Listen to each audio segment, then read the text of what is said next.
వారికి చెప్పటానికి ముందుకెళ్ళిన విధానం అదొకసారి చూసుకుందాం. ఏంటి అని అంటే, ఇక్కడ చూడగలిగితే ఆయన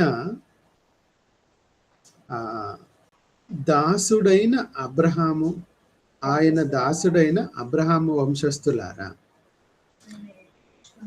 చూడండి, నేను ఏర్పరుచుకున్నాను అంటాడు. నేను ఏర్పరుచుకున్నాను. నేను ఏమి ఏర్పరుచుకున్నాను అని అంటే, ఇద్దరు పుట్టారు. వాళ్ళిద్దరూ ఎవరు అని అంటే, ఇద్దరు కూడా మనం గత కాలంలో ఒకవేళ ఫాలో అయిన వాళ్ళు ఉంటే వాళ్ళకి ఒక విషయం తెలుస్తుంది. అమ్మాయి ఫ్యాన్ అత్త అప్ప ఇది కూడా అత్త కావాలంటే నువ్వు పెట్టుకో. ఇక్కడ జాగ్రత్తగా ఒకసారి చూడగలిగితే ఒక విషయం అర్థమవుతుంది. అదేంటి అని అంటే, ఆ రోజు పితరుల కాలంలో తెరహు కుటుంబంలో చాలా మంది పిల్లలు ఉన్నారు. వారందరిలోనూ కూడా ఎవరిని ఏర్పరచుకోకుండా దావీదును మాత్రమే ఏర్పరచుకొని, అబ్రహామును మాత్రమే ఏర్పరచుకొని, నాయనా నువ్వు ఈ దేశంలో ఉండొద్దు, ఈ ప్రజలలో కూడా ఉండొద్దు, నువ్వు రావాలి అని పర్టికులర్గా ఆయనను మాత్రమే ఏర్పరచుకుని ఆయన పేరు, ఆయన అడ్రస్ని మార్చేశాడు దేవుడు. ఇక్కడ ఆయన ఒక్కడనే మార్చాడా అని అంటే, ఇక ఆ తర్వాత పుట్టబోయే వారందరూ కూడా ఇదిగో ఏ వాగ్దానం అయితే చేశాడో ఆ వాగ్దానం చేసిన ఆ ప్రాంతంలోనే ఉండాలి. అలా ఉండటం కోసం, అలా ఉంచటానికి ఆయన చాలా ప్రయత్నాలు చేశాడు, చాలా సదుపాయాలు ఇచ్చాడు. అలా అని వెంటనే వాళ్ళకి ఏం కావాలో అవన్నీ ఇచ్చేయలేదు. చాలా శ్రమ పడ్డారు. చాలా. ఈ శ్రమ పడే విషయంలో చాలామంది ఆయన ఏర్పరచుకున్న వాళ్ళు అబ్రహాం విషయంలో చాలా ఇబ్బందులు పడ్డ ఆయన తన తర్వాత తన కుమారుడు విషయంలో ఆయన ఎవరినో కుమారుడుగా అనుకుంటాను అంటే, నో, నేను అనుకున్నా, నేను ఏర్పరచుకున్నాను, నేను సెలెక్ట్ చేసుకున్నాను ఒక ఆయన నీ గర్భవాసం నుండి వస్తాడు. నువ్వేదో నీ పనివాడిని తీసుకొచ్చి నేను వారసునిగా ప్రకటించుకుంటాను, లేదా నీ దాసి కుమారుని తీసుకొచ్చి నేను వారసునిగా ప్రకటించుకుంటాను అనే నిర్ణయాలకు దయచేసి నువ్వు వెళ్ళలేవు కూడా అని చెప్పి తన కుమారుడైన ఇస్సాకుకు పుట్టిన వారిలో మళ్ళీ ఇద్దరు, వారి ఇరువురు కూడా ఒకవేళ ఒకడు పెద్దోడు ఒకడు చిన్నోడు అలాంటివి ఏమీ లేదు. ఇద్దరు కవల పిల్లలు ఇద్దరు ఏ గంట నిమిషాల్లో తేడా ఉంటారు తప్ప రోజులు, నెలల్లో, సంవత్సరాల్లో తేడా ఉంటారు. అయినప్పటికీ కూడా దేవుడు ఇక్కడ చెప్తున్నాడు, ఆయన అంటే దేవుడు, ఆయన ఏర్పరుచుకొనిన యాకోబు సంతతి వాళ్ళే కావాలి. ఆయన చేసిన ఆశ్చర్య కార్యాలను జ్ఞాపకం చేసుకోండి. అవన్నీ ఎవరికి చేశాడు? అన్ని జనులకు కాదు. ఎవరైతే ఆయన ఏర్పరుచుకున్నాడో వారి ఎడలు చేశాడు. ఏ సూచక్రియలైతే ఆయన చెయ్యాలనుకున్నాడో అవి వారికే చేశాడు. ఆయన ప్రణాళికలో ఉన్నాడు. కొందరు ఆయన ప్రణాళికలో ఉన్నారు. ఆయన ఎవరినన్నా ఒకళ్ళని అపాయింట్ చేసుకుంటే, అంటే నేను ఏర్పాటు చేసుకున్న వాళ్ళు కొందరు ఉన్నారు. అందులో ఈ ఈ సంతతిలో నుంచి వచ్చిన వాళ్ళల్లో ఒక ఆయన ఉన్నారు. ఆయన పేరే యోసేపు. యోసేపు గురించి ఆదికాండంలో చాలా చదువు ఉంటాం, మనం చాలా వ్యవహారాలు చేస్తుంటాం. కానీ ఆ రోజు అక్కడ చెప్పలేని సందర్భాలు, ఆ రోజు అక్కడ రాయించిన సందర్భాలు ఏర్పరుచుకున్నాడు గనుక అక్కడక్కడ తన ఏర్పాటులో ఉన్న విషయాలను బయట పెడతాడు దేవుడు. ఇక్కడ పితరుడైన యోసేపు గారి సంగతి కాస్త ఒకసారి ఆలోచన చేద్దాం. చూడండి ఇక్కడ ఏమంటున్నాడు చూడండి. చూడండి, కరువు రప్పించే సమయానికి ఎవరు ఉండాలి అని అంటే, అబ్రహాం ఉండాలి, ఇస్సాకు ఉండాలి, యాకోబు ఉండాలి. కరువు రావాలి. మరి కరువు రావటం అంటే ఆశీర్వాదమా, శాపమా? ఎవరిని అడిగినా మనందరికీ తెలుసు, ఒక దేశం మీదకి కరువు వచ్చేటప్పటికి ఆ కరువుని తట్టుకోలేక చాలా మంది చనిపోయిన వాళ్ళు కూడా ఉంటారు. చాలా పశువులు చనిపోతాయి, పక్షులు చనిపోతాయి, జీవరాశులు చనిపోతాయి. ఇక మనుషులు తట్టుకోగలిగిన వాళ్ళు మాత్రమే ఉంటారు. ఇప్పుడు చూడండి, రాబోయేవి ఎండలు. ఈ ఎండల్లో చాలా మంది చనిపోతారు ఎండ తట్టుకోలేక. కరువు రప్పించబోతున్నాడు, కరువు, యుద్ధం, ఇలా ఎన్నో రప్పించబోతున్నాడు. కానీ ఒక ఆయన ఏర్పాటు చేసుకున్నాడు. వారికంటే ముందుగా ఆయన ఒకరిని పంపెను. ఎందుకు? ఏర్పాటులో ఉన్నాడుగా. మరి ఏర్పాటులో ఉన్నవాడిని ఏదో ట్రైన్ టికెట్ ఇచ్చి, ఫ్లైట్ టికెట్ ఇచ్చి, గుర్రం మీద ఇచ్చి సవారీ చేస్తూ ఇలా పంపించలేదు. ఏంటి మరి దేవుడు ఏర్పాటు చేసుకున్నాడు కనుక పల్లకియో, ఇదిగో మేఘాల మీద తీసుకుని వెళ్ళిపోవటము, ఇవి కదా మనం చూసేవి. మరి ఇక్కడేంటి కొంచెం తేడాగా కనబడుతుంది. ఎలా ఏర్పరచుకున్నాడు, ఎలా తీసుకెళ్తున్నాడో ఆదికాండంలో మనం అన్ని చూసాం, అన్ని చూసాం. ఇక్కడ మీరు చూడగలిగితే ప్రియులారా, ముందు కరువు రప్పించడానికి ముందుగానే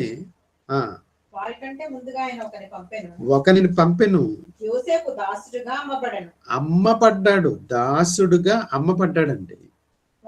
అమ్మేశారు ఆయన్ని, అమ్మేశారు. అంటే ఒక బానిసలాగా వెళ్తున్నాడు. ఒక బానిస అనగానే ఏముందిలేండి, బానిసే కదా, వాళ్ళు చెప్పిన పని చేయటం, అంతవరకు ఉండటం, చేయటం, అంతవరకేనా అనుకుంటే, నో. ఆయన ఏర్పాటులో ఉన్నవాడు గనుక, ఎవరు?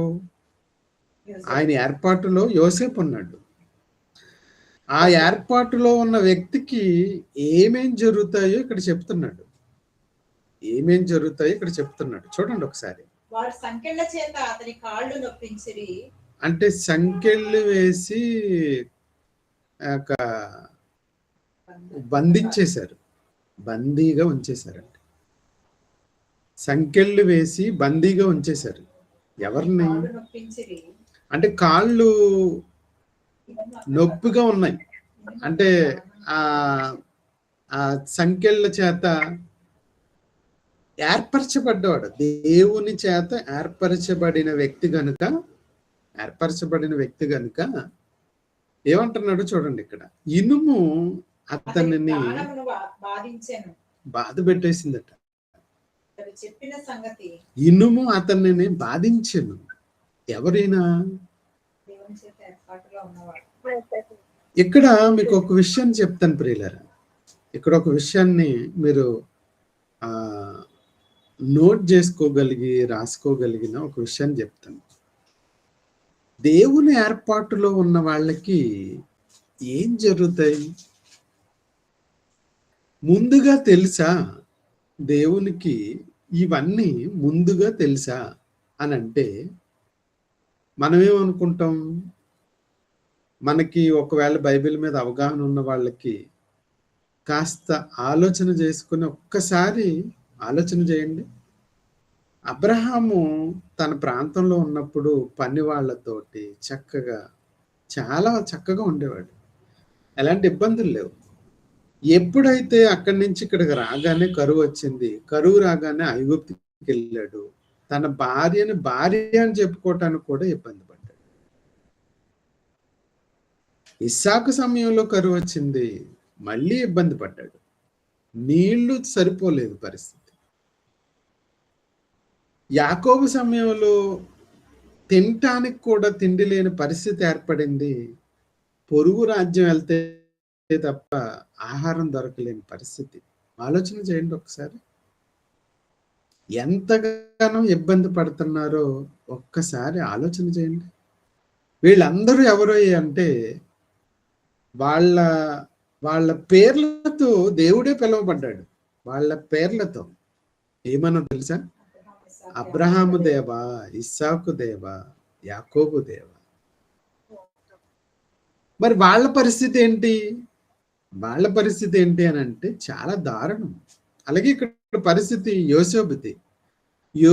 యోసేపు లాంటి జీవితం చక్కగా చిన్నవాడు, అందరి ప్రేమ పొందిని చక్కగా పెరగాల్సిన వాడు, ఒక ఇంటికి దాసుడుగా, ఒక జైల్లోకి నేరం చేసిన వాడిగా జైల్లోకి నెట్టబడిన వాడిగా ఎంత దారుణంగా మారిపోయిందో చూడండి. ఇవన్నీ జరుగుతున్నప్పుడు ఏంటి దేవుడు ఏం చేస్తున్నాడట? అయ్యో, నేను దేవదూతల మీటింగ్లో ఉండిపోయాను. ఏంటి నాయనా, నీకు ఇలా జరిగిందా? ఎవరక్కడ? ఎవరు వాళ్ళు బంధించింది అనలేదు. మీరు అక్కడ ఒకసారి చూడండి. అతడు చెప్పిన సంగతి నెరవేరు వరకు యెహోవా వాక్కు అతడు చెప్పిన సంగతి అంటే ఏంటి? అతనికి ఒక కళ వచ్చింది కదండి. ఆ కళ వాళ్ళ తల్లిదండ్రులకి, అన్న చెల్లెలకి, అక్క చెల్లెలకి, వాళ్ళ కుటుంబానికి అందరికీ చెప్పాడు. వాళ్ళందరూ ఏంటి వీడు ఇలా చేస్తున్నాడు, ఇలా చెప్తున్నాడు, మేమేంటి ఆడకాళ్ళు పడటం ఏంటి, వాడిని మొక్కటం ఏంటి, ఇదంతా చాలా విడ్డూరంగా లేదా, ఇది చాలా తేడాగా ఉంది అని వాళ్ళు పెద్దగా పట్టించుకోలేదు. అతడు చెప్పిన సంగతి నెరవేరు వరకు యెహోవా వాక్కు అంటే నువ్వు చెప్పావు, నువ్వు ఒక మాట చెప్పావు, నీకు ఒక కళ వచ్చింది, దేవుడు నేను ఉన్నతంగా చూస్తున్నాడు అనేది నువ్వు చెప్పావు కదా. మరి ఉన్నతంగా చూస్తున్నాడు అని నీకు ఒక కళ వచ్చినప్పుడు ఆ ఉన్నత దశలోకి నువ్వు చేరుకునే వరకు, ఆ ఉన్నత దశలోనికి నువ్వు చేరుకునే వరకు ఆ దేవుడు చూపించిన ఆ చక్కటి సందర్భాన్ని ఎలా తోలనాడుతున్నాం, ఎలా తునాతునకలు చేస్తున్నాం, ఎలా తప్పుడు విధానంలోకి వెళుతున్నాం. నువ్వు చెప్పిందే దేవుడు నన్ను ఉన్నతంగా చూస్తున్నాడు, ఉన్నతంగా చూస్తాడని చెప్పావు కదా. మరి అది జరిగేంత వరకు నువ్వు ఎలా ఉన్నావు? అవసరానికి మాట మార్చేసే వాళ్ళ తయారైపోయావా? దేవుడు నిన్ను ఉన్నతంగానే చూడాలనుకుంటున్నాడు. ఆ ఉన్నత స్థానాన్ని కల్పించాలి అనుకుంటున్నాడు. ఆ స్థానాన్ని కల్పించేంత వరకు నువ్వు ఎలా ఉన్నావు నాయనా? వెయిట్ చేస్తున్నావా? దేవుడి కోసం నిరీక్షిస్తున్నావా? కంగారు పడిపోతున్నావా? ఆవేశపడిపోతున్నావా? తప్పుదారులు ఏమన్నా చూడటానికి ప్రయత్నం చేస్తున్నావా? తప్పుడు మాటలు ఏమన్నా పలకటానికి ప్రయత్నం చేస్తున్నావా? తప్పుడు దారుల్లోకి వెళ్ళటానికి ఏమన్నా చూస్తున్నావా? అదే నీ మీద పర్యవేక్షణ, పరిశోధన, నిఘా. ఎవరు పెట్టారు నిఘా? దేవుడే పెట్టాడు. దేవుడే, యెహోవా వాక్కు అతన్ని పరిశోధించుచుండెను. చూడండి 19వ మాట, ఇందాక దైవరావు గారు చదివారు. అతడు చెప్పిన సంగతి నెరవేరు వరకు, అతడు చెప్పిన సంగతి నెరవేరు వరకు నెరవేరాలి. నీకు కూడా దేవుడు చాలా విషయాలు చెప్పాడు. ఇంకా జరగలేనివి చాలా ఉన్నాయి. ఏమంటే ఇది పాత నిబంధన కాలం కదా, అప్పటికి ఆదికాండం మాత్రమే అయింది. ఇప్పుడు దేవుడు మనకి ప్రకటన గ్రంథం వరకు చెప్పాడు. మరి ఇవి ఇంకా చాలా వరకు జరగలేదు తెలుసా, చాలా వరకు జరగలేదు. ఇవి జరుగుతాయి. ఇవి జరిగేంత వరకు యెహోవా వాక్కు నిన్ను పరిశోధన చేస్తూ ఉంటుంది. ఆ సంగతి నీకు అర్థం అవుతుందా? తోలనాడేస్తున్నావా? తప్పుదారులు వెతికేస్తున్నావా? జాగ్రత్త.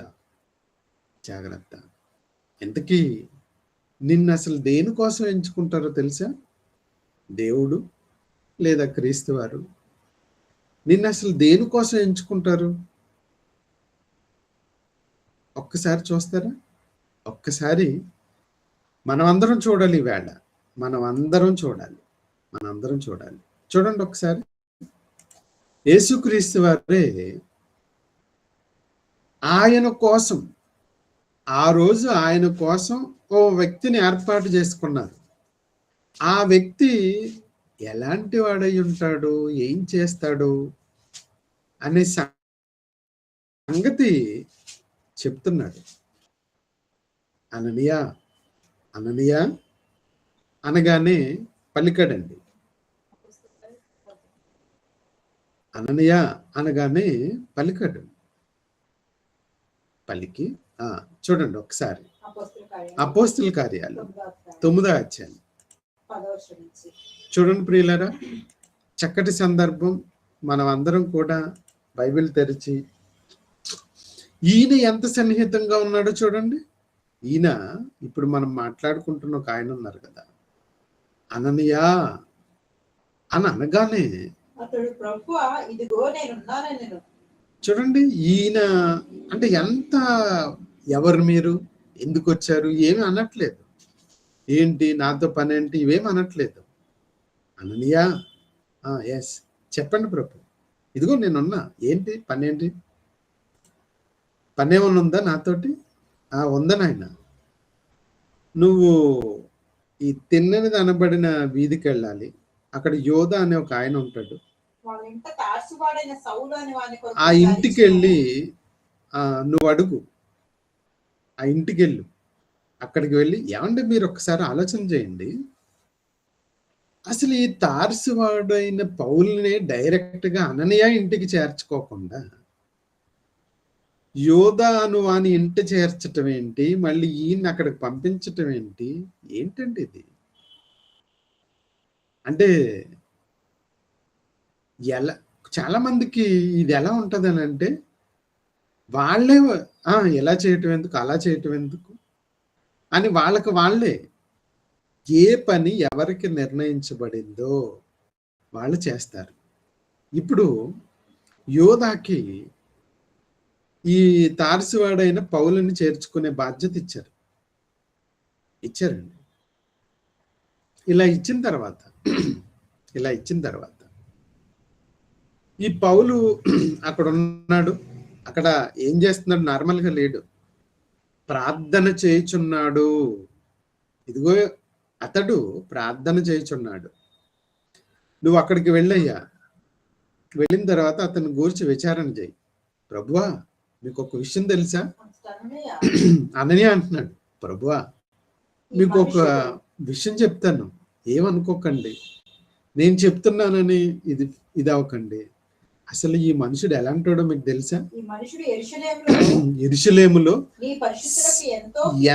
నీ పరిశుద్ధులైన వాళ్ళకి ఎంతో కీడు చేశాడు. అయ్యా, నేను విన్నాను. చాలా మంది నాకు చెప్పారు, ఇంకోటి ఏంటో తెలుసా, ఇక్కడను అసలు ఇక్కడ కూడా ఆయన నీ దేనికి నామమున వచ్చాడో తెలుసా, ప్రార్థన చేయు వారిని అందరినీ బంధించుటకు నీ పేరు చెప్పి ఎవరైతే ప్రార్థన చేస్తారో వాళ్ళందరినీ బంధించటానికి వచ్చాడు. ప్రధాన యాజకుల వలన అధికారం పొంది ఉన్నాడని ఉత్తరం ఇచ్చాను. అవునయ్యా, నాకు తెలుసు. అందుకు ప్రభు, ఉమ్. నీవు వెళ్ళుము. నాకు తెలుసయ్యా, నాకు తెలుసు. ఇవన్నీ నేను చూశాను, చెందాను.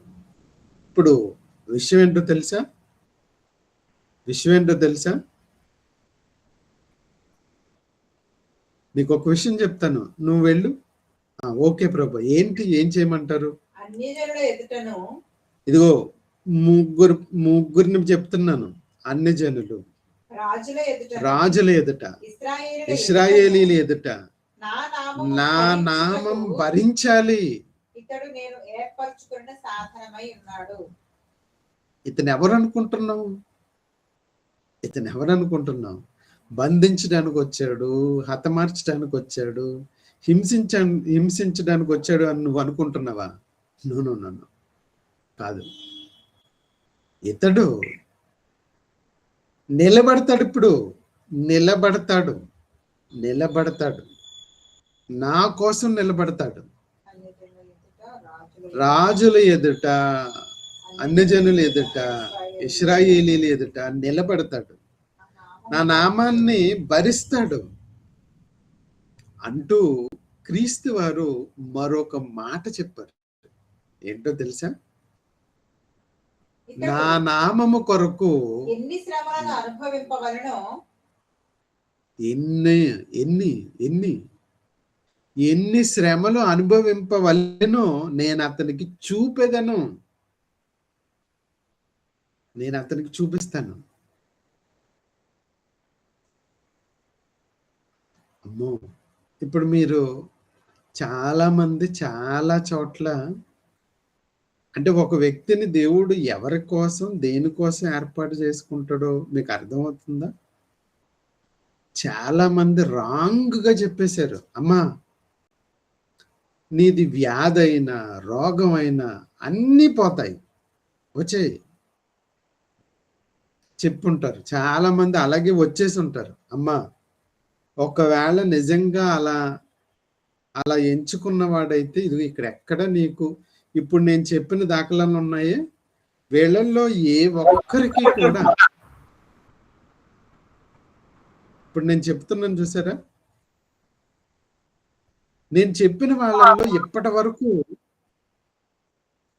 అమ్మా ఎవరు తొందరపడిపోతున్నారు చూడండి ఒకసారి. ఇప్పటి వరకు చెప్పిన వాళ్ళల్లో ఏ ఒక్కరిలో కూడా నైనా నీకు రోగమా, నీకు వ్యాధ, పలానా అయితే రా నిన్ను యేసు పిలుస్తున్నాడు అనలేదు. అన్ని బాగున్న వాళ్ళని పిలిచాడు. విచిత్రం ఏంటో చెప్పమంటారా? విచిత్రం, రాజుగా ఉన్న వాడిని కూడా పిలిచాడు. రాజు అయిపోతున్నాడు, ఇక త్వరలో రాజు అయిపోతాడు మోషే. ఆ రాజరికపు వ్యవస్థలోకి ఆయన కూడా ఎంటర్ అయిపోతున్నాడు. అలాంటి టైంలో ఏదో చిన్న తేడా జరిగి మొత్తానికి ఇవన్నీ విడిచిపెట్టేసి వెళ్ళిపోయాడు, దూరంగా వెళ్ళిపోయాడు. ఎందుకు వెళ్ళిపోయాడు? సరే, ఏంటి ఈయన పరిస్థితి ఏంటి?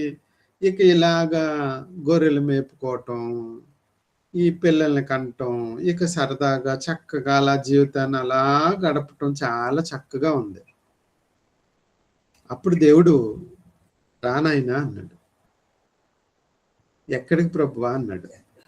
నువ్వు అక్కడికి వెళ్ళాలి, నీ వాళ్ళ దగ్గరికి వెళ్ళాలి, నీ వాళ్ళ దగ్గరికి వెళ్ళాలయ్యా, నీ వాళ్ళని తీసుకురావాలి నువ్వు. అప్పుడు ప్రణాళికలో ఉన్నాడుగా, ప్రణాళికలో ఉన్నవాడు కదా.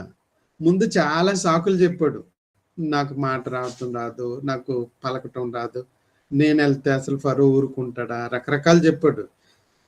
చెప్పిన తర్వాత దేవుడు ఏమంటున్నాడంటే, నాయనా నువ్వు వెళ్ళటం కాదు, అసలు ఫరోకి నిన్ను దేవుడిగా పెట్టేశానయ్యా, నువ్వే దేవుడివి, నువ్వు చెప్పిందల్లా జరుగుతుంది, వెళ్ళు, చెప్పిందల్లా జరుగుద్ది అన్న తర్వాత హెబ్రీ పత్రికలో ఒక మాట రాస్తాడు, చూడండి ఒకసారి ఎంత చక్కటి మాట. హెబ్రీ పత్రిక ఏర్పాటులో ఉన్నాడుగా, ఏర్పాటులో ఉన్నవాడికి ఒక విషయం ముందు కనబడింది. అందరికీ కనబడదు ప్రియులరా, అందరికీ కనబడదు. మీరు తీక్షణంగా చూస్తే విషయం అర్థమవుతుంది. చూడండి ఒకసారి హెబ్రీలకు రాసిన పత్రిక 11వ అధ్యాయము, హెబ్రీలు రాసిన పత్రిక 11వ అధ్యాయము 24 అన్ని కలిసి ఉంటాయి, చాలా చక్కగా ఉంటుంది. ఒకసారి చూడండి. మోషే పెద్దవాడైనప్పుడు మోషే పెద్దవాడైపోయాడట, విశ్వాసాన్ని బట్టి. చూడండి ఏం కావాలంట, ఏం కావాలంటమ్మా? నింద, నిందించబట్టమా? నిందెందుకండి? నిందలు ఎవరికి కావాలి? నిందలు కావాలని కోరుకోవటం ఏంటండి? అసలు అర్థం అవుతుందా మోషేకి? ఏమన్నా మోషేకి ఏమన్నా ఫ్యూచర్ అర్థం అవుతుందా? ఫ్యూచర్ ఏమన్నా అర్థం అవుతుందా అంటే, మోషేకి ఏం కనిపించిందట? మోషేకి దేవుడు ఏం చూపించాడు? నాయనా నువ్వు ఇదిగో నీ దగ్గర ఆప్షన్ ఉంది, ఏంటో తెలుసా? ఇదిగో చక్కగా ఈ రాజరికపు వ్యవస్థ. రెండోది ఏంటి? పాప భోగం అనుభవించాలనుకుంటున్నావా? లేదా ఇదిగో దేవుని ప్రజలతో శ్రమ. ఎన్నెన్ని శ్రమలో నేను అతనికి చూపేదను. ఇలా అసలు దేవుణ్ణి పరిచయం చేయటానికి ఇదే పద్ధతి. నేను చూపేదను అంటున్నాడు. ఇందాక అక్కడ పౌలుకి ఏం చెప్పించాడు? చూపేదను అంటే తెలియపరచాలి. నా నామము కొరకు ఎన్ని శ్రమలు అనుభవించేదను నేను ఇతనికి చూపేదను. ఇప్పుడు మోషేకి కనబడుతుందా? మోషేకి కనబడుతుందా ప్రియులరా? అంటే మీరు ఏం చూసి వచ్చారు దేవుడి దగ్గర? ఇవేనా చూసి వచ్చారు? దేవుడు ఎప్పుడు కూడా ఎవరిని కూడా మోసం చేయడు, అబద్ధాలు చెప్పాడు, మాయ మాటలు చెప్పడు. నాయనా లోకంలోకి వెళ్తావా? వెరీ గుడ్, వెళ్ళు. లోకంలో ధనం ఉంటుంది, లోకంలో భోగం ఉంటుంది, లోకంలో సుఖాలు ఉంటాయి, లోకంలో ఇక నీ సంతోషాలు, నీ ఆనందాలు, అబ్బా ఇక నీ కోరికలు, నువ్వేం అనుకుంటావు అవన్నీ ఉంటాయ్యా. వెళ్ళు. మోసం చేస్తావా? దగా చేస్తావా? కుట్రలు చేస్తావా? అబద్ధాలు చెప్తావా? బొంకుతావా? ఏమన్నా చేసుకో, చేసుకోవచ్చు. గో హెడ్, వెళ్ళు. ఇదిగో నా దగ్గరకు వస్తావా? నా దగ్గరకు వస్తే, నాతో నిలబడితే. అబ్రహాంకి కరువు కాలంలో వచ్చిందా? అబ్రహాం పంపించిన తర్వాత కరువు కాలం వచ్చిందా? కరువు వచ్చినప్పుడు నేను అక్కడే ఉంటాను, నాకు ఫుడ్ తీసుకురా అంటే కుదరదు. ఇస్రోమ్ అంటూ దేశం దాటి, ఏం దేశం అండి? ఒక దేశమా? ఒక ప్రాంతమా? ఎక్కడెక్కడి నుంచో వచ్చాడు. మళ్ళీ ఎక్కడికి వెళ్ళాల్సి వచ్చిందో తెలుసా? ఐగుప్తుకు వెళ్ళాల్సి వచ్చింది. శ్రమలు అనుభవించాలి. శ్రమ. ఈ మధ్యన ఒక కుర్రోడు అడిగాడు నన్ను, ఒక ఆయన అడిగాడు,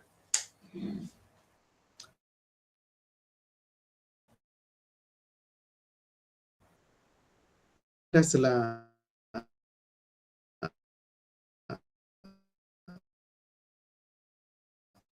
హ్యాపీగా మీరు ఉండొచ్చు, అసలు మీరు ఉద్యోగం చేయాల్సిన పని లేదు, అమెరికా నుంచి బోల్ డబ్బులు, క్రైస్తవం అంటే బోల్ డబ్బులు ఇచ్చేస్తారు,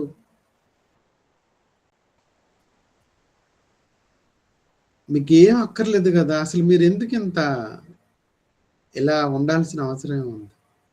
చూడండి, క్రైస్తవులు అని పేరు చెప్పుకున్న వాళ్ళు చూడండి, సూట్లు, కోట్లు, ఎంత రాయల్గా బతుకుతున్నారు. ఇది కాదు, ఇక్కడే మోసపోతున్నారు ప్రియులరా. ఇక్కడే చాలా మంది మరి అలాంటప్పుడు లోకంలోనూ అదే ఉంది, రాయల్టీ ఉంది, క్రైస్తవంలో కూడా అదే ఉంటుందా?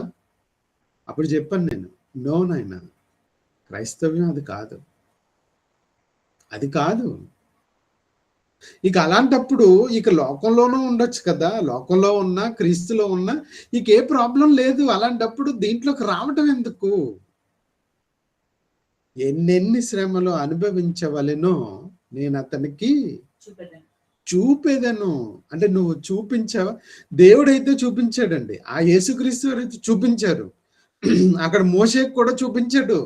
అల్పకాలము పాప భోగము అనుభవించుట కంటే దేవుని ప్రజలతో శ్రమ అనుభవించట మేలని యోచించి, చూడండి, యోచించి అంటే యోచన చేసే పరిస్థితి దేవుడు కల్పించాడు. ఏది బెటర్? Choose your self. కాబట్టి ఇప్పుడు మనల్ని ఎలా మోసం చేశారు? క్రైస్తవ్యంలోనికి రావటానికి మనల్ని ఏం ఏం ఏం చెప్పి మోసం చేశారు? ఇక్కడికి వస్తే నువ్వు దీవించబడతావు, ఇక్కడికి వస్తే నువ్వు ఆశీర్వదించబడతావు. ఎక్కడా? ఇక్కడే, భూమి మీదే. నీకన్ని మేలులే, నీకన్ని సుఖాలే. మరి అలా అనుకుంటే భక్తులైన వాళ్ళకి ఇలా ఎందుకు జరుగుతున్నాయి? సంఖ్యలు ఎందుకు బాధించాలి? సంఖ్యలు ఎందుకు బాధించాలి? ఇనుము అతని ప్రాణాన్ని ఎందుకు బాధపరచాలి? ఏమంటే ఇవన్నిటికి కారణభూతుడైన ఆయన ఉన్నాడు కదా, యేసుక్రీస్తు వారు. ఆయనకెందుకండి కొరడా దెబ్బలు? ఆయనకెందుకు? ఏమండి, క్రైస్తవ జీవితంలోకి వచ్చిన తర్వాత నేను చాలా సంతోషంగా ఉన్నాను, నా జీవితం చాలా ఉప్పొంగిపోతుంది అన్నాడు అంటే వాడు క్రైస్తవుడే కాడు. అసలు అలా చెప్పి క్రైస్తవంలోకి తీసుకురావటం అనేది చాలా రాంగ్ అండ్ రాంగ్. దేవుడు అలా చెప్పలేదు ఇక్కడ, దేవుడు అలా చెప్పలేదు, అలా చేయలేదు. ఏ ఒక్కరి జీవితం కూడా అలా లేదు, అలా లేదు. ఇందాక మీరు చదివారు, ఇందాక మనం చదువుకున్న ఆ సందర్భమే. ఒకసారి చూడండి, మళ్ళీ ఒకసారి కీర్తనల గ్రంథము 105 ఆ యోసేపు కోసం చెబుతూ, యోసేపు గురించిన మాటలు చెబుతూ అంటున్న మాట మీరు చూడగలిగితే, మనల్ని ఇనుము ఏం చేసిందట? ఇనుము అతన్ని బాధ పెట్టేసిందట. ఇనుము అతన్ని బాధ పెట్టేసింది. మరి ఎవరైనా, ఎవరండి ఈయన? ఎలాంటి వ్యక్తి? మంచివాడు, దేవుడు ఏర్పాటు చేసుకున్న వ్యక్తి ఇతను. మరి ఇతనికి ఎందుకు ఇలా జరగాలి? ఎవరు ఆలోచన చేయరు, ఎవరు పట్టించుకోరు. ఎవరో మిమ్మల్ని ట్రాప్ చేసి మోసం చేసి ఇక్కడికి తీసుకొచ్చి ఇక్కడ అన్నెసెసరీగా కూర్చోబెట్టేశారు. నో, అది కాదు, కరెక్ట్ కాదు. ఇక్కడ దేవుడు క్లియర్ గా చెప్తున్నాడు. ఆ రోజు యేసుక్రీస్తు వారు ఎన్నెన్ని శ్రమలు అతడు అనుభవించవలెనో నేను అతనికి చూపుదును. ఐ విల్ టెల్ యూ నైనా, I will show you. English లో ఉందా? మీరు ఒకసారి చూడగలిగితే ఎంత చక్కగా ఉందో చూడండి, ఎంత క్లియర్గా ఉందో చూడండి, ఎంత చక్కగా నీట్గా. అయినా అతడు ఎన్నెన్ని శ్రమలు అనుభవింపవలెనో నేను అతనికి I will show him. Show చూడండి, అతడు ఎంత సఫర్ అవ్వాలో నేను అతనికి చూపిస్తా. I will show. అంటే ముందు చూపిస్తాడా? శ్రమల గురించి చూపిస్తాడా? ఎస్, చూపిస్తాడు. చూపించి ఓకే అంటేనే నువ్వు ప్రొసీడ్ అవ్వు. చూపించిన తర్వాత నువ్వు ఓకే అంటేనే ప్రొసీడ్ అవ్వు. మరి మాకు ఇలా చెప్పలేదండి, రాంగ్. ఆ చెప్పిన ఆయన రాంగు, నువ్వు విన్నది రాంగు. ఇదే వాస్తవం. ఇది అవాస్తవం అనుకుంటే మోషేకి ఎందుకు కలిగింది? ఇప్పుడు మీరు సమాధానం చెప్పాలి. మోషే ఇప్పుడు ఏమంటున్నాడు చూడండి. మోషే ఇప్పుడు ఏమంటున్నాడు తెలుసా? పెద్దవాడయ్యాడట. అంటే దేవుని కోసం నిలబడాలి అనుకున్నప్పుడు చిన్నవాడుగా కాదు, పెద్దవాడయ్యాడు. విశ్వాసమును బట్టి ఐగుప్తు ధనము కావాలా? క్రీస్తు విషయమైన నింద ఐగుప్తు ధనం కావాలా? ఇదిగో ఇండియాలో ధనం కావాలా? ఈ యూకేలో ధనం కావాలా? ఒక ఆవిడ ఉందటండి, ఒక ఆవిడ ఉందట. ఆశ్చర్యపోయాను. ఇక్కడి నుంచి మన ఇండియా నుంచి దేశాలు వెళ్తున్నారు కదా, దేశాలు వెళ్తున్నారు కదా, డబ్బుల కోసం, పరువు కోసం, పదవుల కోసం, సంపాదన కోసం, రకరకాల ప్రయత్నాలతో వెళుతున్నారు కదా. వెళ్ళిన వాళ్ళు ఒక ఆవిడ, లేదు ఇక్కడ పరిస్థితులు అంత బాగాలేదు, మనం ఇండియా వెళ్ళిపోదాం అంటే ఏమంటుందో తెలుసా? ఇండియానా? బా, ఇండియాలో మనం ఉండలేం. ఎక్కడ పుట్టావు తల్లి? ఎక్కడ పెరిగవరా చిన్ని? ఎక్కడ చదువుకున్నావు? ఎక్కడ పెళ్ళయింది? ఎక్కడ పిల్లల్ని కన్నావు? అలాంటి ఇండియా నీకు నచ్చట్లేదా?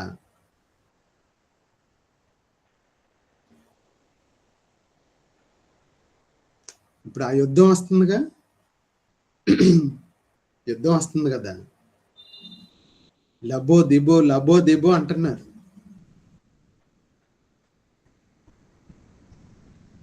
చూపిస్తాడు, ఖచ్చితంగా చూపిస్తాడు నీకు. ఏం కావాలని కోరుకుంటున్నావు? ఏం కావాలని కోరుకుంటున్నావు? ఐగుప్తు ధనం కావాలా? క్రీస్తు విషయమైన నింద క్రీస్తు విషయమైన నింద కావాలా? ఏది కావాలి నాయనా? మోషే, నీకేం కావాలి? ప్రభువా, ఈ ఐగుప్తు ధనం వద్దు ప్రభువా, నాకు ఈ అల్పకాలం పాపభోగం నువ్వు చెప్పినట్లుగా ఏదో ఒక 60 ఏళ్ళు, 70 ఏళ్ళు, 80 ఏళ్ళు ఈ అల్పకాలం పాపభోగం అనుభవించటం కన్నా, దీనికన్నా నాకు నీ ప్రజలైన వాళ్ళతో నింద అనుభవించటే నాకు చాలు.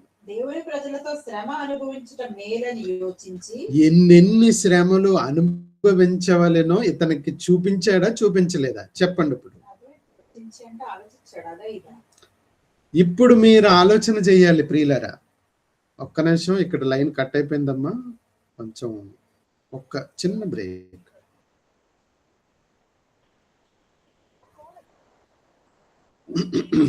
మన ప్రియులు కొంతమంది కాన్ఫరెన్స్ కాల్లో ఉన్నారు కనుక వారి కోసం రైట్ కనెక్ట్ అయ్యారు. ఆ మోషేకి రెండు తెలిసాయి. ఐగుప్తు ధనం తెలిసింది, క్రీస్తు విషయమైన నింద క్రీస్తు విషయమైన నింద తెలిసింది, అల్పకాలము పాపభోగము ఇది పాపభోగం అని తెలిసింది, దేవుని ప్రజలతో దేవుని ప్రజలతో శ్రమ శ్రమ శ్రమ. ఏది కావాలి మోషే? ఏం కావాలి? ప్రభువా, నేను ప్రజలతో శ్రమ అనుభవిస్తాను ప్రభువా, రా రా, నువ్వు బయటికి రా, నేను చెప్పినట్టు నడవాలి. మనోడు ముందు మారం చేశాడండి, నేను వెళ్ళను, నాకు మాట్లాడటం రాదు. ఇలా ఇప్పుడు ఏదైనా మనం పని అప్పగించామనుకోండి, నాకు రాదు, నాకు తెలీదు, తెలియకపోతే చెప్పేవాడిని నేను ఉన్నాను కదా, నేను ఎందుకు పంపిస్తున్నాను? నాకు ఆ మాత్రం తెలియదా? నీకు ఎక్స్పీరియన్స్ ఉందా లేదా అన్న సంగతి. వెళ్ళు. ఏంటి పడుకుంటున్నావు? కింద పడుకుంటున్నావా? పడుకుంది కాని రా, ఎక్కడ పడుకుంటావో చూద్దు కాని రా అని తీసుకెళ్ళి ఎక్కడ పడుకోబెట్టాడు తెలుసా? నిద్ర లేకుండా చేసేసాడు. నిద్ర లేకుండా. ఎక్కడికి వెళ్ళి పడుకుంటావు? అమరం కిందకి వెళ్ళి పడుకుంటావా? ఎవరు చెప్పారు నీకు పడుకోమని? ఎవరు చెప్పారు నీకు పడుకోమని? నేనేం చెప్పాను నీకు? నీకు చెప్పిన పని ఏంటి? నువ్వు చేస్తున్నదేంటి? నినివేకి వెళ్ళి వాక్యాన్ని ప్రకటించమని నేను చెబితే నువ్వు వెళ్ళి కిందకి వెళ్ళి పడుకుంటావా? ఎక్కడికి వెళ్ళిపోతున్నావు? ఎక్కడికి వెళ్తున్నావు?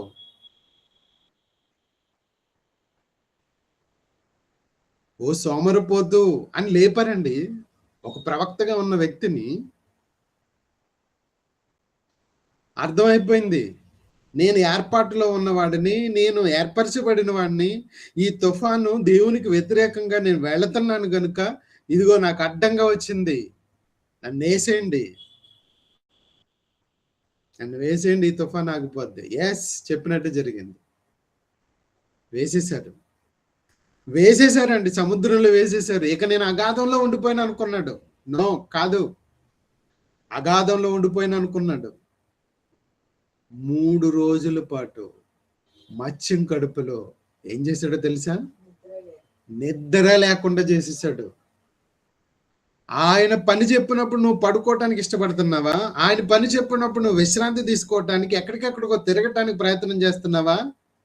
నిన్ను అగాధంలో పెట్టేస్తాడు. ఏమనుకుంటున్నావు? ఏర్పరచబడిన వాడిని ఊరుకుంటా కూర్చోడు. ఏర్పరచబడ్డావా నువ్వు? ఆయన పనిలోకి రావాలి, ఆయన పనిలో ఉండాలి. ఏమండి, ఒక మాట చెప్తాను, ఒక మాట చెప్పి ముగించే ప్రయత్నం చేస్తాను. చాలా మంది వాక్యం చదవటం అంటే ఇందాక మన ప్రియులు కూడా అన్నారట, అమ్మో 45 వచనాలా, చాలా టైం తినేస్తుంది, అన్ని చదవలేం. ఎన్ని చదవాలి? 1 వచనం, 1/2 వచనం, 3 వచనాలు చదివేస్తే చాలు. సింపుల్గా ఏం చదవాలో తెలుసా? యెహోవా నిన్ను దీవించి ఆశీర్వదించును గాక, ఆమేన్ అనాల అందరూ. అంతే, చాలు, ఇంకేం చదవకండి. ఇలాంటి బోధలు చేశారండి మనకి, ఇలాంటి తప్పుడు విధానాల్లో వెళ్ళారండి. ఈ వేళ సొసైటీలో ఉన్న, ఈ సమాజంలో ఉన్నవన్నీ ఇలాంటివే. ఇప్పుడు చూడండి, ఒక మాట చూపిస్తాను, చూడండి. అపోస్తుల కార్యాలు చూడండి ఒకసారి, 13-14 చూడండి. 13వ అధ్యాయం, అపోస్తుల కార్యాలు 13వ అధ్యాయము చూడండి. పౌలు గారు ఇందాక నువ్వు ఎన్నెన్ని శ్రమలు అనుభవించాలో అవన్నీ చూపిస్తానన్నాడు కదా, చూపించాడు. చూపించిన తర్వాత పౌలు ఒక నిర్ణయానికి వచ్చి, ప్రభువా, నేను నీ మార్గంలోనే వస్తా, నాకు ఇదొద్దు అనుకుని వచ్చేసాడు. ఆయన మరి శ్రమలు అనుభవించాలి ఆయన, నేనైతే ఒక్కసారి కొట్టించుకున్నాను, మరి నువ్వు చాలా సార్లు కొట్టించుకోవాలి అని చెప్పిన ఆయన చూడండి, ఆయన ఏం చేశాడంటే పాఫు నుంచి బయలుదేరి పంపొలియాలో ఉన్న పెర్గేకు వచ్చాడు. మరి అక్కడ రెగ్యులర్గా మనకైతే ప్రతి సండే, వాళ్ళు ఇంకా అప్పటికి పాత నిబంధన ధర్మశాస్త్రంలో నుంచి కాస్త అటు ఇటు చేంజ్ ఓవర్లో ఉన్నారు కదా, వాళ్ళకి అప్పుడు విశ్రాంతి దినం ఉంది. ఆ విశ్రాంతి దినాన్ని అందరూ సమాజ మందిరంగా కూడుకోవాలి. మరి సమాజ మందిరంగా కూడుకున్నప్పుడు ఏం చేయాలి? దానికి కూడా ఒక పద్ధతి, ఒక ప్రొసీజర్ ఉంటుంది కదా. చూడండి అమ్మా, సమాజ మందిరంగా కూడుకున్నప్పుడు ఏం చేశారు? అక్కడ ఉన్నవాళ్ళు, ఈయన కాదు, అక్కడ ఉన్నవాళ్ళు, సమాజ మందిరంగా కూడుకున్న వాళ్ళు, సమాజ మందిరంలో కూడుకున్న వాళ్ళు చెయ్యాల్సిన పనులేంటి? చూడండి ఒకసారి 14వ వచనం. అప్పుడు వారు పెర్గే నుండి బయలుదేరి పిసిదియాలోనున్న అంతియొక్కకు వచ్చి విశ్రాంతి దినమందు సమాజ మందిరంలోకి వెళ్ళి కూర్చున్నారు. ధర్మశాస్త్రములను, ప్రవక్తల లేఖనములను చదివిన తరువాత సమాజ మందిరపు అధికారులను, చూడండి అమ్మా, ఆగు తల్లి, నువ్వెవరు? ఏ పేరమ్మా నీ పేరు? మీ ఆదిగ్రావులలో అందరికీ చదువుకుని వెళ్ళిపోవటమే, ఏది గూడ్స్ బండిలోకి వెళ్ళిపోవటమే తప్ప ఆగటం లేదమ్మా. మీకు సరిగ్గా ఎవరు చెప్పట్లేదు. అప్పుడు వారు పెర్గే నుండి బయలుదేరి, చాలమ్మా, ఇక్కడ చదివిందిలే, బాగానే చదివింది. ఇక్కడ చూడండి, సమాజ మందిరంలోకి వెళ్ళి కూర్చున్నారట. కూర్చున్న తర్వాత ధర్మశాస్త్రమును ఏం చదివారమ్మా? ధర్మశాస్త్రం అంటే ఏంటి? మోషే గారి ద్వారా వచ్చిన ధర్మశాస్త్రం. అదొక భాగం. ధర్మశాస్త్రం అనేది ఒక భాగం. ప్రవక్తల గ్రంథాలు అనేవి ఒక భాగం. రెండు సెపరేట్ గానే చెప్తున్నారు చూడండి అక్కడ. ప్రవక్త ధర్మశాస్త్రమును ప్రవక్తల లేఖనములను. అంటే అప్పటికి అది మొదటి శతాబ్దం గనుక పౌలు గారు ఈ సందర్భంలో ఉండేటప్పటికి ఇంకా సువార్తలు రాయబడలేదు, పత్రికలు రాయబడలేదు, సువార్తలు రాయబడలేదు. ఇవి ఏమీ లేనప్పుడు వారి దగ్గర దేవుని మాటలుగా ఏమున్నాయి అని అంటే ధర్మశాస్త్రం ఉంది. ఎక్కడిది? ఎక్కడ? పంపులియాలోని పెర్గే. అంటే ప్రతులు వెళ్ళిపోయాయి. అప్పటికే మొదటి శతాబ్దంలోనికే అప్పటికే ఒక్కొక్క దగ్గర వెళ్ళిపోయాయి.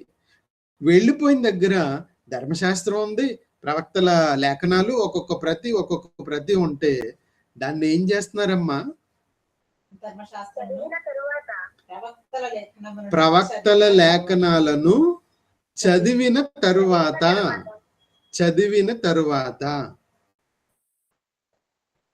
అంటే దేవుడిచ్చిన లేఖన భాగాలు, ధర్మశాస్త్రము, సువార్తలు,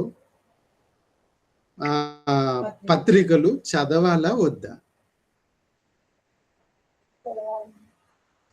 మరి ఏంటి చిన్న వచనం చదవాలా పెద్దవి చదవాలా అని ఫీల్ అయిపోతున్నారు ఏంటి? దేనికోసం నిర్ణయించబడ్డారు? ఆలోచన చేయండి. ఇక్కడ మన వాళ్ళే కాదు, అసలు మిగిలిన చోట్ల బైబిలే చదవరు. అలా అని ఇంటి దగ్గర చదువుకొని వస్తారా? ధర్మశాస్త్రం, ప్రవక్తల గ్రంథాలు, సువార్తలు, పత్రికలు చదువుకొని వస్తారా? చదవరు. బైబిల్ వచ్చి తీసేది ఇక్కడే. మరి ఇక్కడే తీసి చదివేటప్పుడు కనీసం వాళ్ళు చదివినప్పుడన్నా వినాలి కదా. పోవాలి అని నీకు నువ్వుగా నిర్ణయం తీసుకున్నావేంటి?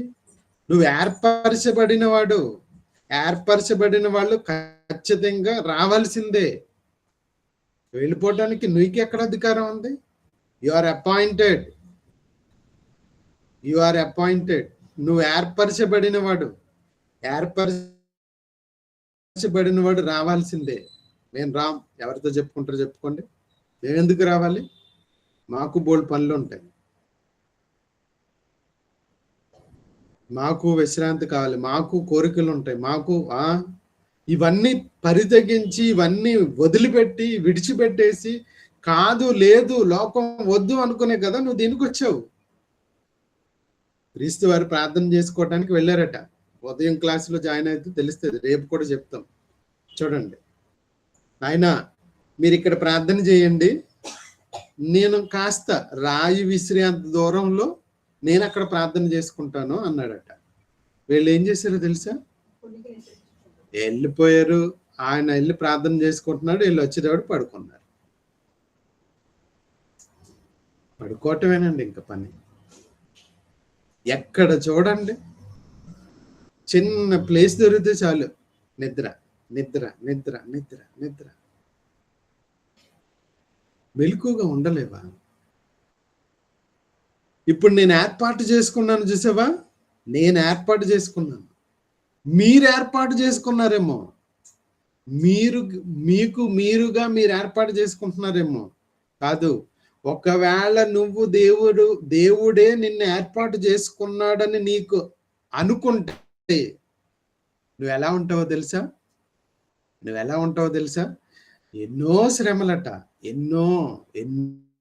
ఏంటయ్యా శ్రమలు?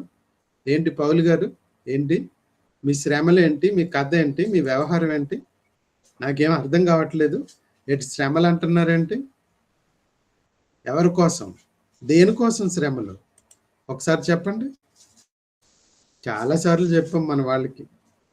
ఇవన్నీ శ్రమలు ఆయన అనుభవించాలి, మనం కాదనుకుని పక్కన పెట్టేశారు మన వాళ్ళు. ఇవన్నీ ఆయనండి, పౌలు గారండి, మనం కాదండి అని పక్కన పెట్టేశారట. చూడండి ఎక్కడమ్మా? కొరింథీలు కొరింథీయులకు రాసిన రెండో పత్రిక 11వ అధ్యాయం. చూడండి చూడండి ఏమంటున్నాడు ఇక్కడ, నేను మీకు చూపిస్తున్నాను. 27 వచనం, 23 నుంచి.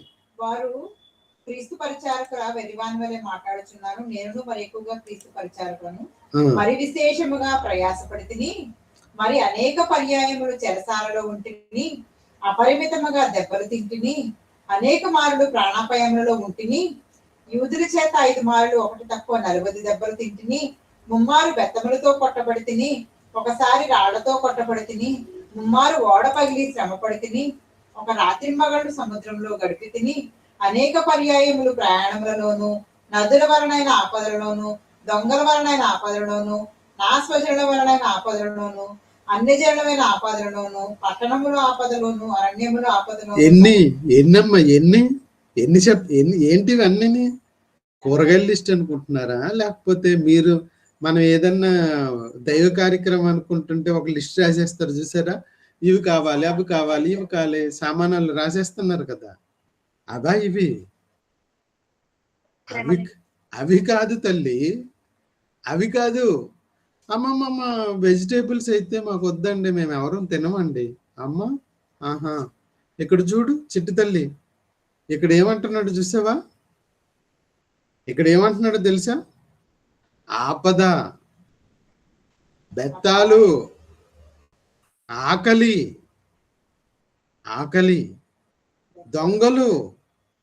దొంగలు సంఘాల్లో కూడా జొరబడ్డారు. మన దొంగలండి, దొంగలు సంఘాల్లో కూడా జొరబడి మోసం చెప్పి డబ్బులు నొక్కేస్తున్నారు. అప్పులుగా చేసేసుకుని ఇవ్వట్లేదు దొంగలు. ఇదో రకమైన దొంగతనం మన వాళ్ళు, ఇదో రకమైన దొంగతనం అండి. పొరపాటున ఇవ్వకండి, మీరు ఆపదలో పడకండి. అర్థమవుతుందా? చూడండి ఎలాంటి శ్రమల గురించి చెప్తున్నాడు చూడండి. కష్టముతోను, కష్టమట, ఏం కష్టం నాయనా? కష్టంతోను, తరచుగా జాగారాలతోను, తరచుగా. చూడండి 27 వచనం, ఆకలి దప్పులతోను, తరచుగా ఉపవాసం. తరచుగా ఉపవాసం అంటే ఉన్నా తినట్లేదట, ఉన్నా తినకపోవటాన్ని ఉపవాసం అంటారు. ఆకలి దప్పులు అంటే తినాలనున్నా తినలేని పరిస్థితి, ఫుడ్ లేని పరిస్థితి. అమ్మ, ఏ క్రైస్తవులకైనా ఇలాంటిది ఉందా చెప్పండి? ఏ క్రైస్తవులకైనా ఇలాంటివి ఉన్నాయా? మీ దగ్గర లేవు అని అంటే మీరు యు ఆర్ నాట్ అపాయింటెడ్. ఎందుకంటే ఆయన అపాయింట్ చేసుకున్న వాళ్ళు ఎన్నో శ్రమలు అనుభవించి మనము పరలోక రాజ్యం వెళ్ళాలి. మనము దేవుడు వాగ్దానం చేసిన ఆ పరలోక రాజ్యం చేరుకునేంత వరకు మనల్ని ఏం చేస్తాడో తెలుసా? యెహోవా వాక్కు పరిశీలించుచుండెను.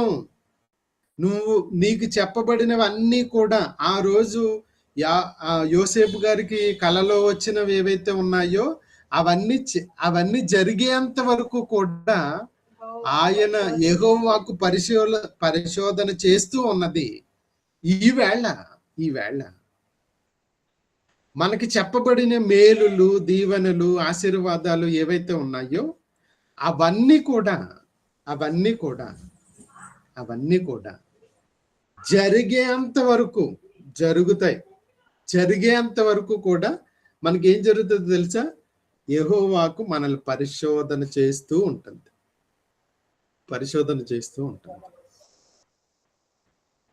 ఎప్పుడన్నా జాగారం ఉన్నావా? దేనికోసం? హాస్పిటల్లో ఉన్నానండి, మా పిల్లాడు పుట్టినప్పుడు, లేకపోతే మా వాళ్ళకి బాగాలేనప్పుడు. ఇవి కాదు తల్లి, దేవుని కోసం జాగారం ఉన్నావా?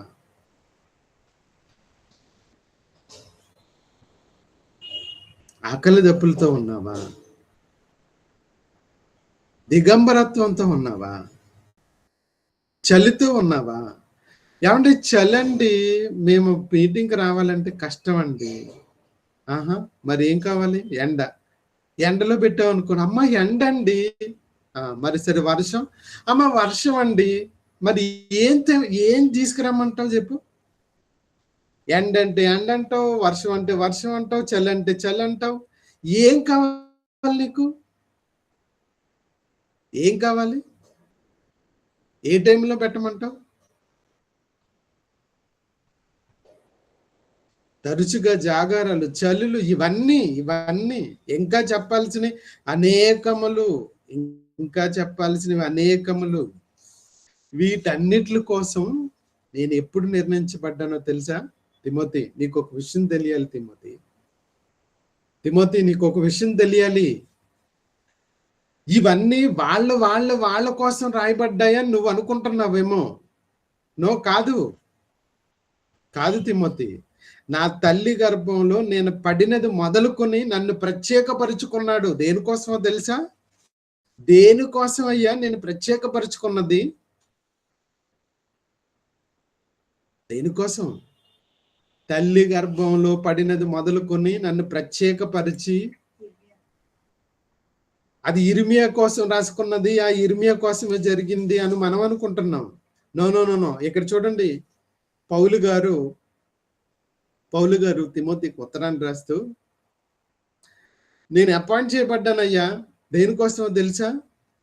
ఒక ప్రకటించేవాడిగాను, ఒక ప్రకటించే సువార్థికుడిగాను, నన్ను ఏర్పాటు చేసిన ఒక చక్కటి పాత్రగా పౌలు అపోస్తలుగాను, విశ్వాసంలో ఉండటానికి విశ్వాసుడిగా, బోధకుడుగా నన్ను నా తల్లి గర్భంలో నుండే అప్పుడే నన్ను ఏర్పాటు చేసుకున్నాడు. అప్పుడే ఏర్పాటు చేసుకున్నాడు. ఉంటుంది చూడండి ఒకసారి ఆ మాట. తల్లి గర్భం గలతీ పత్రిక నేను పుట్టినది, అది ఎప్పుడు ఇర్మియా కోసం రాయబడింది, వాళ్ళ కోసమేనని నువ్వు నేను అనుకుంటాం. అవి మనవి కాదండి, వాళ్ళే అండి, ఇర్మియావండి, మనవి కాదు. మరి మనవి కాదు అనుకుంటే మరి పౌలు గారి కోసం ఆయన అంటున్నాడు. చూడండమ్మా, ఎక్కడమ్మా? గలతీ పత్రిక 1వ అధ్యాయం 15వ వచనం. Very good. గలతీ పత్రికలో చూస్తాను, చూడండి ఒకసారి. గలతీ పత్రిక అమ్మా, ఎన్నో వచ్చినమ్మా? 1వ అధ్యాయం 15వ వచనం. Very good. చూడండి అమ్మా, ఇక్కడ చూడండి ఒకసారి, ఎంత చక్కగా రాశాడో. నాయనా, నేను దేనికోసమో తెలుసా? అయినను నన్ను తల్లి గర్భమునందు పడినది మొదలుకొని నన్ను ప్రత్యేకపరిచి. ఇదేంటిది? ఈ మాటలు ఇర్మియావి కదా? అంటే ఇర్మియా కోసమే కాదా? దాంట్లో నేను కూడా ఉన్నానా? ఎస్. దేనికోసం అమ్మ నిన్ను తల్లి గర్భంలోంచి ప్రత్యేకపరుచుకున్నది? దేనికోసం? అనేక శ్రమల కోసం నిన్ను ప్రత్యేకపరుచుకున్నాడు. తన కృపచేత నన్ను పిలిచిన దేవుడు. చూడండి, నేను అన్యజనులలో తన కుమారుని ప్రకటింపవలెనని. రొట్టె ద్రాక్షారసం తీసుకుంటున్నారు కదమ్మా, లాస్ట్ వీక్ కూడా చెప్పాం. రొట్టె ద్రాక్షారసం తీసుకుంటున్నారా? తీసుకుంటున్న వాళ్ళ కోసం ఏం చెప్పాం? అమ్మా, మీరు చక్కగా క్రీస్తు వారి మరణాన్ని ప్రచురం చెయ్యాలమ్మా. దానికోసమే మీరు తీసుకుంటున్నారు. నన్ను జ్ఞాపకం చేసుకున్నట్టుకే దీన్ని చెయ్యడి అని ఆయన చెప్పాడు. ఆయన ప్రకటించడానికి మరి నేను ఒక పెద్ద సభ పెట్టాలంటే ఎవరు చెప్పారు నీకు పెద్ద సభ పెట్టాలని? నీ ఇంటి దగ్గర పెట్టు, నీ వాకిల్లోనే పెట్టు, నీ ఇంట్లోనే పెట్టు. నీ బాధ్యత అది, నీ బాధ్యత. అందరికీ భోజనాలు పెట్టమని చెప్పలేదు, వచ్చిన వాళ్ళందరికీ అట్టుపళ్ళు స్వీట్లు ఇమ్మని చెప్పలేదు. నీకు ఇష్టమైతే ఇవ్వి, నీకు సాకితే ఇవ్వి, నీకు సాకకపోతే ఇవ్వద్దు. వచ్చిన వాళ్ళందరినీ కూర్చోబెట్టి దేవుని మాటలు ప్రకటించు, అది మాత్రం నీకు అప్పగించాడు. ప్రకటించు. దానికోసమే కదా నువ్వు రొట్టె తీసుకుంటున్నావు, దానికోసమే కదా నువ్వు ద్రాక్షారసం తీసుకుంటున్నావు, జ్ఞాపకం చేసుకోవటానికి. ఈ దేన్నో తెలుసా? ఆయన మరణ సమాధి పునరుద్ధానాలు. ఇంటిలో కూర్చోబెట్టి చెప్పించు, నీ ఇంటి ముందు ఏదైనా వేసి చెప్పు. బాధ్యత నీ మీద భారంగా ఉన్నది. లాస్ట్ వీక్ కూడా, అంతకు ముందు వారం కూడా చెప్పాం, భారం క్రైస్తవుల మీద భారం మోపబడింది. ఈ భారంతో నువ్వు జీవితాన్ని వెళ్ళబుచ్చాలి. అర్థం కావట్లేదా? తెలియట్లేదా?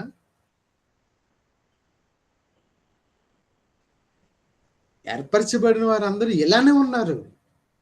శ్రమలు, ఇబ్బందులు, కరువులు, కాటకాలు వచ్చినా నమ్మకాన్ని పోగొట్టుకోకుండా, విశ్వాసాన్ని కోల్పోకోకుండా దేవుడు ఏదైతే చెప్పాడో అలానే ముందుకెళ్ళమన్నాడు. దొంగతనాలు, దోపిడీలు కాదు. అవసరమైతే ఆకలి దప్పులతో ఉంటే తిను, లేదా పస్తులుండు. చేశారుగా, అక్కడ చేశారుగా. ఆకలి దప్పులతో, ఈ ఆకలి దప్పులతో నువ్వు ఉండాలి రాశాడు అక్కడ. ఇలా ఉండటం కోసం 40 రోజులు ఉపవాసం ఉన్నాడు ఆయన. ఉపవాసం ఉన్నాడు. అర్థం కావట్లేదా? నీకు చెప్పలేదు. బోధించే వాళ్ళు ఇలా చెప్పి నిన్ను క్రైస్తవంలోకి నీకు ఆహ్వానించాలి. నైనా ఇదా అదా అని. దీంట్లో ఉంటావా, దాంట్లో ఉంటావా? బాప్తిసం తీసుకునే రోజునే మనం చెప్తాం క్రీస్తుకి, సంఘానికి లోబడతావా? ఉంటాను, అన్ని చేస్తాను అని తలకే ఊపుతారు. తర్వాత కనిపంటారు. చూడండి, ఆరికిరాల వాళ్ళు స్త్రీలు మాత్రం వచ్చారట. ఎందుకంటే ఇది స్త్రీల ఏంటమ్మేది, ఏది ఏమన్నారు,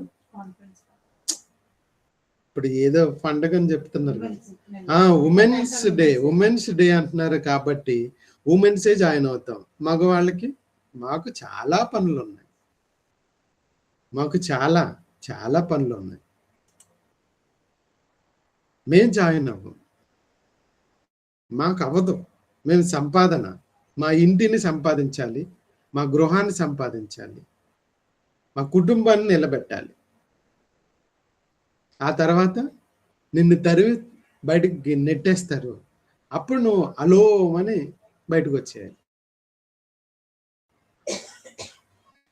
ఇదండి దేవుడి కోసం ఒక ప్రణాళిక, దేవుడి కోసం ఒక తృష్ణ ఏమీ లేకోకుండా క్రైస్తవం ఎలా బ్రతుకుతుందండి? ఆయన చూస్తే నీకు ఎన్నో ఎన్నో శ్రమలు చూపించాను, ఆ శ్రమలన్నీ నువ్వు పొందాలని చెప్పాను. పొందుతున్నావా లేదా చెక్ చేసుకోవాలి. ఆ పొందుతున్న ఆ శ్రమలలో నువ్వు నిలబడాలని చెప్పాను. నువ్వేంటి ఇలా తిరుగుతున్నావు? గాలి తిరుగుళ్ళు. ఈ గాలి తిరుగుళ్ళు ఏంటి? ఈ వ్యవహారం ఏంటి? శ్రమ లేదా? శ్రమ లేకపోతే నువ్వు క్రైస్తవుడే కాదు. శ్రమ లేకపోతే నువ్వు క్రైస్తవుడే కాదు. నువ్వు క్రైస్తవుడు అయినందుకే శ్రమ అనుభవించాలని చెప్పాడు అక్కడ. నువ్వు క్రైస్తవుడు అయినందుకే శ్రమ అనుభవించాలి. ఏది ఏది ముందు చూపించాలి. ముందు చూపించాడు అక్కడ. అక్కడ చూపించే నిన్ను లోపలికి రమ్మన్నాడు. ఎప్పటికైనా వాస్తవాలు తెలుసుకోండి ప్రియులారా, వాస్తవాలకు తెలుసుకోండి. సంఘంలోనికి వచ్చావా, వాక్యం చదవటానికి కూడా నీకు నీరసం వచ్చేస్తుంది ఏంటి? వాక్యం చదవటానికి కూడానా? అంటే చదవటం కూడా నీరసంగా, చదవటం కూడా ఇబ్బందిగా ఫీల్ అవుతున్నావు అని అంటే ఏ స్థాయికి చేరుకున్నావో నీకు ఇప్పుడు అర్థం అవ్వాలి. ఏ స్థాయికి చేరుకున్నావో నీకు ఇప్పుడు అర్థం అవ్వాలి. ప్రతి దినము లేఖనాలను పరిశోధన చేయాలి. 1కి 100 సార్లు చదవాలి. అలాంటిది అసలు పత్రికలని, సువార్తలని, ధర్మశాస్త్రం అని, వారు విభజించుకుని ప్రవక్తల పాటలని వాళ్ళు విభజించుకుని వాటిని సెపరేట్ గా చదువుతున్నారట. యేసుక్రీస్తు గారు వెళ్ళారట.